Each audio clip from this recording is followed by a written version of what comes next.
গল্পের শুরুতে দেখা যাবে ঝাঁপিকে ডিপ কনফার্মেশন লেটার পাঠালে অনেক খুশি হয়ে যায় ঝাঁপি। এরপর চুনিকে গিয়ে বলছে, তোর দাদা ভাই রাজি হয়ে গেছে রে। এখন তো আমার মনে হচ্ছে আমার প্ল্যান কাজে দিচ্ছে। এই কথা বলে অনেক খুশি হয়ে যায় ঝাঁপি। এরপর খুশিতে নাচতে থাকে ঝাঁপি। এরপর ছোট কাকিমণি এলে তাকে নিয়ে নাচতে থাকে। এইদিকে দেখা যাবে দীপের মাও সেখানে চলে আসে। ঝাঁপি কিছু বুঝে ওঠার আগেই দীপের মাকে নিয়ে নাচতে থাকে। এরপর দেখা যাবে দীপের মা দাঁড়িয়ে আছে।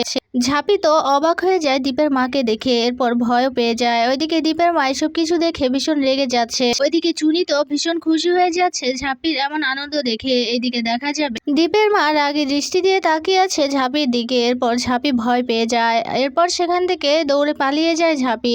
এদিকে এসব কিছু দেখে ভীষণ রেগে যাচ্ছে দীপের মা। বলছে, কি হলো, এ আবার এমন করছে কেন? ওইদিকে দেখা যাবে দৌড়তে দৌড়তে আবারও নাচতে থাকে ঝাঁপি। এরপর তখনই দীপের সাথে ধাক্কা লেগে যায় ঝাঁপির। ঝাঁপি তো ভীষণ খুশি হয়ে যায়। দীপের কথাটাই মনে করতে থাকে ঝাঁপি। এরপর হাসতে থাকে। এরপর দীপ বলছে, কি রে, কি হয়েছে? পাগল হয়ে গেছিস নাকি? এভাবে নাচানাচি করছিস, আবার এভাবে হাসছিস, কি হয়েছে? ভূতে ধরেছে? এই কথা বলতেই ঝাঁপি আরো হাসতে থাকে। এরপর দীপ তো কিছুই বুঝে উঠতে পারছে না। বলছে, কি হলো ঝাঁপি, বলছিস না কেন? এরপর ঝাঁপি বলছে, জানি না কেন আজকে মনটা এত খুশি খুশি লাগছে, এই কারণেই হয়তো বা। এরপর দীপ বলছে, কাসাই তখন বললো তুই নাকি কেঁদে কেটে একাকার করেছিস, আবার এখন হাসছিস, আবার নাচছিসও, আবার তোকে জিজ্ঞেস করলে বলছিস তোর নাকি খুব আনন্দ লাগছে। কিছুই বুঝতে পারছি না। আচ্ছা, তোরা সবাই কি পাগল হয়ে গেছিস নাকি? এরপর ঝাঁপি বলছে, হয়তো বা। এই কথা বলে চলে যাবে। এরপর ঝাঁপির হাতটা ধরে নেয় দীপ। এরপর টেনে সামনে এনে বলছে, বলতো কি হয়েছে? এরপর ঝাঁপি কিছুই বলছে না, বলছে কিছুই হয়নি। ওইদিকে দেখা যাবে লুকিয়ে লুকিয়ে দীপের মা সবটা দেখতে থাকে। এইদিকে দীপ ঝাঁপিকে বলছে, শোন, তোর সাথে আমার ইম্পর্টেন্ট একটা কথা আছে। আমি আর লন্ডনে যাচ্ছি না। এই কথা শুনে তো ভীষণ খুশি হয়ে যায় ঝাঁপি। এরপর দীপ বলছে, আমি এখানে বসেই কাজ করব। ওইদিকে দেখা যাবে এই সবটা শুনে নেয় দীপের মা। ভীষণ রেগে যাচ্ছে মনে মনে। এদিকে দেখা যাবে ঝাঁপি দীপকে বলছে, সত্যি কথা বলছো তুমি? তুমি আর লন্ডনে যাবে না? এরপর দীপ বলছে, না সত্যি, আমি এখানেই কাজ করব। আর ঝাঁপি, তোর সাথে না আমার ইম্পর্টেন্ট আরেকটা কথা আছে। এই কথা বলতে ঝাঁপি বলছে, হ্যাঁ বলো। এরপর দেখা যাবে দীপ বলছে, আসলে তোর কাছ থেকে একটা অনুমতি নেওয়ার আছে। এই কথাই বলছে দীপ। ওইদিকে দীপের মা সব কিছু শুনে রেগে যাচ্ছে। বলছে, কি এমন আমতা আমতা করছে? কি এমন বলতে চাইছে যে এখন বলতে পারছে না? ঝাঁপিকে কি এমন বলতে চায় বাবান? এ কথাই বলছে দীপের মা। ওইদিকে দেখা যাবে দীপ মনিকার কথাগুলোই ভাবতে থাকে। এরপর ভেবে গিয়ে ঝাঁপিকে বলছে, শোন, আমার না তোর কাছ থেকে একটা অনুমতি নেওয়ার আছে। এরপর ঝাঁপি বলছে, হ্যাঁ বলো না, কি বলবে? এরপর দীপ বলছে, আমি তোর অফিসে বসেই কাজ করতে চাই। এ কথা বলতেই তো অবাক হয়ে যায় ঝাঁপি। ওইদিকে দেখা যাবে এই সবটা শুনছে দীপের মা। বলছে, আমার বাবানের মাথাটা কি খারাপ হয়ে গেল নাকি? ঝাঁপির অফিসে কাজ করবে, এটা কি আদৌ সম্ভব? কি বলছে কিছুই তো বুঝতে পারছি না। আমার ছেলের মাথাটা একেবারে গেছে। এই কথা বলে সেখান থেকে চলে যায়। এদিকে দেখা যাবে ঝাঁপি বলছে, কি বলছো তুমি? সত্যি কথা বলছো? দীপ বলছে, হ্যাঁ সত্যি কথা বলছি। ঝাঁপি বলছে, এটা তো আমার সৌভাগ্য যে তুমি আমার অফিসে যাবে। এ কথা বলে ভীষণ খুশি হয়ে যায় ঝাঁপি। এদিকে ঝাঁপির কথা শুনেও ভীষণ খুশি হয়ে যায় দীপ। ওইদিকে দেখা যাবে দীপের মা ঠাকুর ঘরের সামনে গিয়ে বসে বলছে, তুমি এটা কি করলে? আমার ছেলেকে আমি বিদেশে পাঠিয়ে দিতে চেয়েছিলাম। আমি চাইতাম যে আমার ছেলে দেশেই থাক, কিন্তু ওই মেয়েটা, ওই রাক্ষসীর জন্য আমি চাইতাম আমার ছেলেটা যেন দেশে ফিরে যায়। কিন্তু তুমি এটা কি করলে? আমার ছেলে তো বিদেশে যাবেই না, বরং ওই ঝাঁপির অফিসে বসে কাজ করবে। এটা তুমি কি করলে? আমার ছেলেকে ঝাঁপি থেকে দূরে দূরে রেখো। এই কথাই বলছে দীপের মা। আর তখনই ঝাঁপি এসে সবটা শুনে নেয়। এরপর বলছে, জেঠি, তুমি সত্যিই চাও না তোমার ছেলে এই দেশে থাকুক? এই কথা বলতেই চমকে যায় দীপের মা। এরপর বলছে, না, আমি চাই না। এরপর ঝাঁপি বলছে, তুমি আমাকে এতটাই হিংসে করো যার কারণে এখানে থাকলে তোমার ছেলে আমার চোখের সামনে থাকবে দেখে তুমি চাইছো না ও এই দেশে থাকুক, বিদেশে চলে যাক? ছি জেঠি। একথা বলতেই দীপের মা বলছে, তোর কাছ থেকে আমার না এত কথা শুনতে হবে না, আমাকে এত জ্ঞান দিতে আসবি না। আমি চাই না আমার ছেলে তোর কাছাকাছি থাকুক। কারণ তোর কি যোগ্যতা আছে এই সরকার বাড়ির বউ হওয়ার আর আমার বাবানের মতো ছেলের বউ হওয়ার? তোর মতো মেয়েকে কি আমার বাবানের বউ করার জন্য আমি এত কষ্ট করে আমার বাবানকে লেখাপড়া শিখিয়েছি, বিদেশে পড়ালেখা করাতে পাঠিয়েছিলাম। তোর কি যোগ্যতা আছে? তোর কোনো যোগ্যতাই নেই। আমার ছেলে বিদেশে গিয়ে পড়াশুনো করেছে আর এই বর্ধমানকে চিনেছে শুধুমাত্র আমার ছেলের কারণে।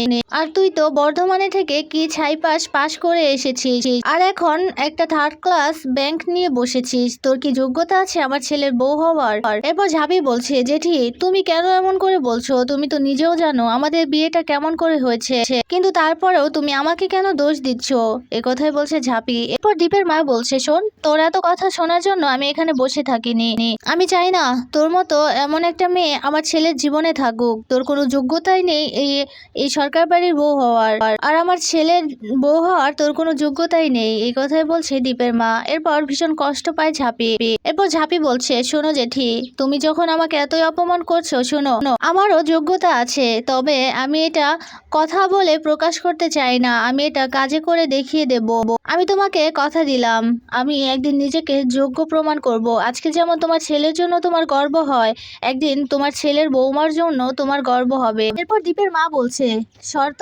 কি বলছিস? তোর মাথা ঠিক আছে? তোর ওরকম কোনো যোগ্যতাই নেই। সামান্য ছোটখাটো একটা ব্যাংক খুলে কি তুই এখন বড়লোক হওয়ার স্বপ্ন দেখছিস?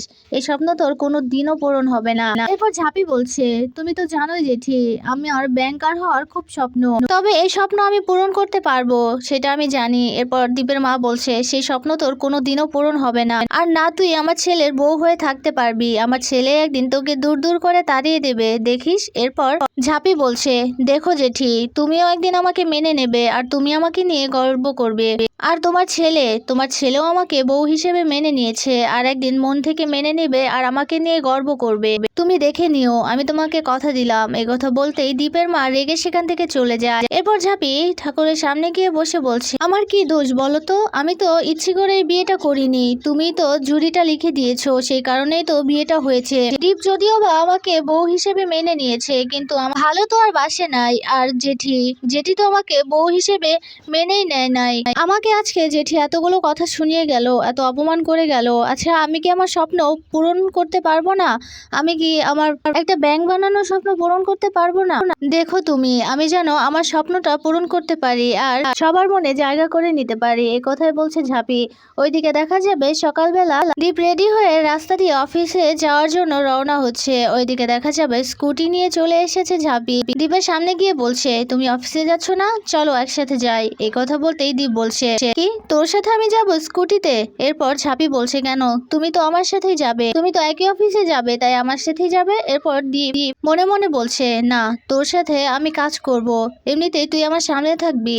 6টা মাস তোকে আমি কি করে সামলাবো সেটাই বুঝে উঠতে পারছি না। আবার তোর সাথে যদি আমি এখন স্কুটিতে যাই, তাহলে তো তোর মনে আরো লাড্ডু ফুটবে, তুই আমাকে কিছুতেই মন থেকে সরাতে পারবি না। এই কথাই মনে মনে বলছে। এরপর ঝাঁপি বলছি, কি এত ভাবছো বলো তো, চলো উঠো। এরপর দীপ বলছে, না, এটুকু রাস্তা তো আমি চলে যেতে পারবো, তুই আয়। এই কথা বলেই দীপ চলে যায়। এদিকে ঝাঁপি রেগে যায়, বলছে, তুমি আবারও আমাকে অপমান করলে, আবারও তুমি আমার স্কুটিতে উঠলে না। এই কথা বলে সে আগের কথাগুলো ভাবতে থাকে। একদিন গাড়ি নষ্ট হয়ে যাওয়ার পর ঝাঁপি দীপকে বলেছিল স্কুটিতে উঠতে, কিন্তু দীপ বলেছিল, আমি কোনোদিনও তোর ওই স্কুটিতে উঠবো না। এই কথাই ভাবতে থাকে। এরপর ঝাঁপি বলছে, একদিন তোমাকে আমি ঠিক আমার এই স্কুটিতে উঠাবো, সেই দিন তুমি নিজে থেকে উঠবে আর আমাকে ভালোবেসে উঠবে। দীপতার্ক সরকার। কথা বলে হাসতে থাকে। এরপর দীপ ওইদিকে রাস্তা দিয়ে হাঁটতে থাকে।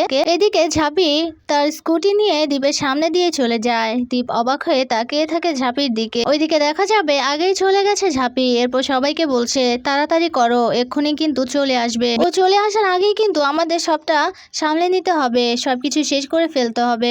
এরপর একজন এসে বলছে, দীপদাদা কিন্তু চলে এসেছে। এরপর দেখা যাবে বরণডালা সাথে নিয়ে দীপের সামনে গিয়ে দাঁড়ায় ঝাঁপি। ঝাঁপিকে অবস্থায় দেখে চমকে যায় দীপ। এরপর দীপ বলছে, কি হলো, ভেতরে যেতে দিবি না? ঝাঁপি বলছে, ভেতরে তো যাবে, কিন্তু আগে বরণটা করে নি। এরপর দীপ এসব কিছু আয়োজন দেখে অবাক হয়ে যায়, বলছে, কি করছিস কি ঝাঁপি? এরপর ঝাঁপি বলছে, চুপ করে দাঁড়াও তো।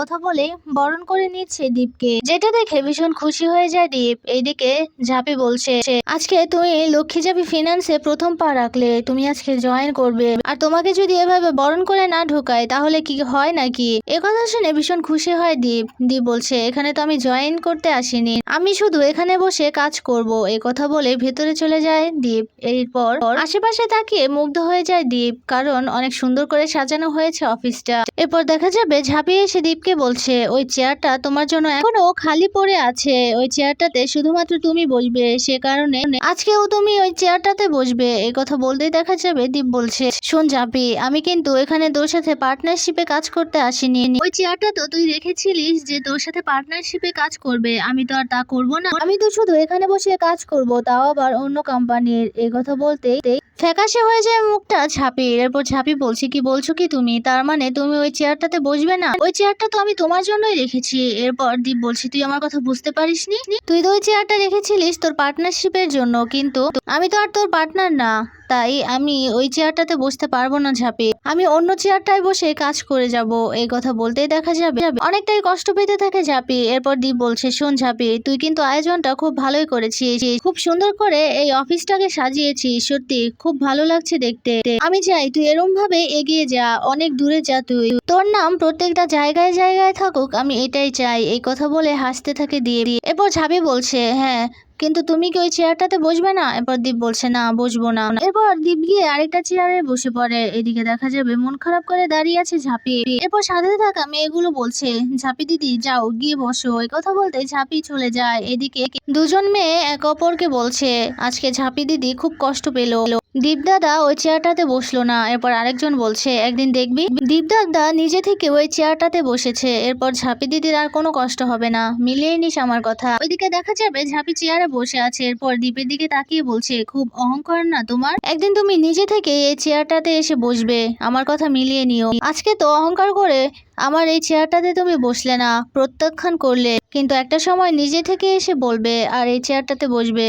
এরপর দেখা যাবে দীপ আর ঝাঁপি কাজ করছে। এরপর ঝাঁপি দীপকে বলছে, আমি তো কিছুই বুঝে উঠতে পারছি না, প্রতি মাসে মাসে 5 লক্ষ করে টাকা আসবে, আর 50 লক্ষ টাকা তো আমি এমনিতেই পেয়েছি, কিন্তু এসব দিয়ে প্রথম থেকে কি করে শুরু করব আমি কিছুই বুঝে উঠতে পারছি না।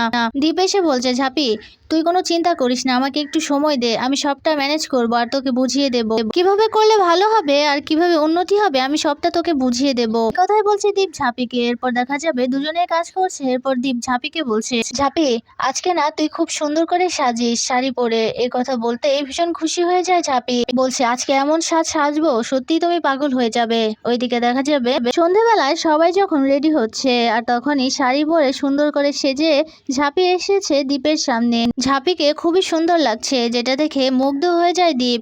অবাক দৃষ্টিতে তাকিয়ে আছে ঝাঁপির দিকে। এইদিকে দেখা যাবে সবার অনুরোধে ঝাঁপি আর দীপ নাচ করছে। অবাক হয়ে সবাই তাকিয়ে আছে। এইদিকে ঝাঁপি তো ভীষণ খুশি, আজকে ঝাঁপি দীপের সাথে নাচ করছে, এজন্য ঝাঁপি ভীষণ খুশি হয়ে যায়।